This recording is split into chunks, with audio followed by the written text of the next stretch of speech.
The Invasion of Phytophthora dieback in the Jarrah Forest region of Western Australia, leading to the decline of the Jarrah species, by Lucy Dunham. Hi, I'm Lucy. This presentation focuses on the impact Phytophthora dieback has had on Jarrah trees in the Jarrah Forest of southwest Western Australia. As a resident of the Great Southern region, I am familiar with the impact Phytophthora dieback has had and can have on our Jarrah ecosystem. It is these concerns that led me to developing an inquiry into the cause, impact and development of the issue. Phytophthora dieback is believed to be an introduced species deriving from Southeast Asia through horticultural plants. During European settlement, the horticultural industry was developed using plants from overseas, which were most likely containing dieback in their soils.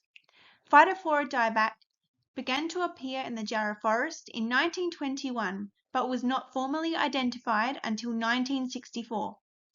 Phytophthora dieback is known as a water mold and typically survives in areas with at least 5 to 10 millimeters of rainfall at any one time. When an area is infested, it moves through water in the soil, attacking root systems along the way and infecting the host plants.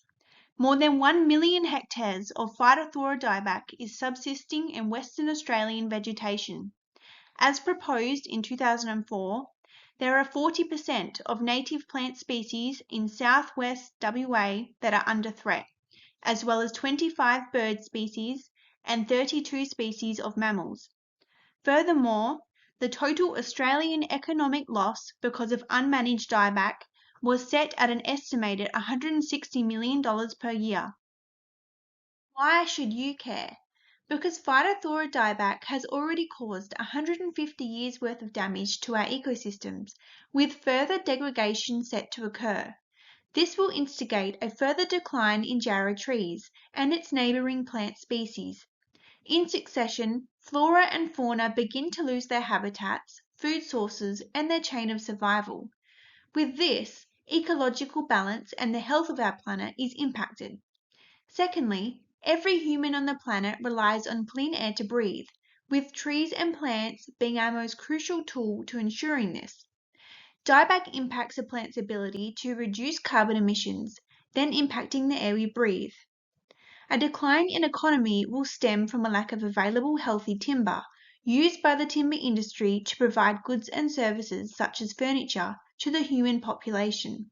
This in turn will impact jobs and incomes within the industry.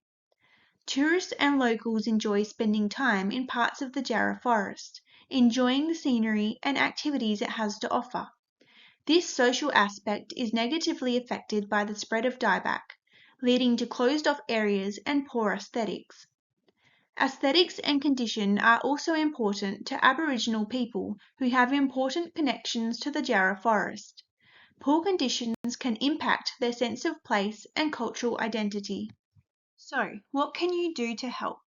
The most important action you can take is to follow the hygiene guidelines put in place at dieback hotspots.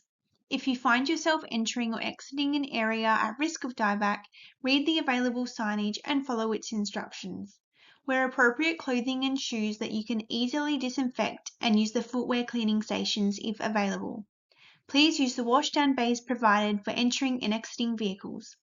Prior research before attending parts of the Jarrah Forest can also help simplify instructions and the risk of spreading the pathogen in that area. In consideration of this, and just as importantly, enjoy all that the Jarrah Forest has to offer.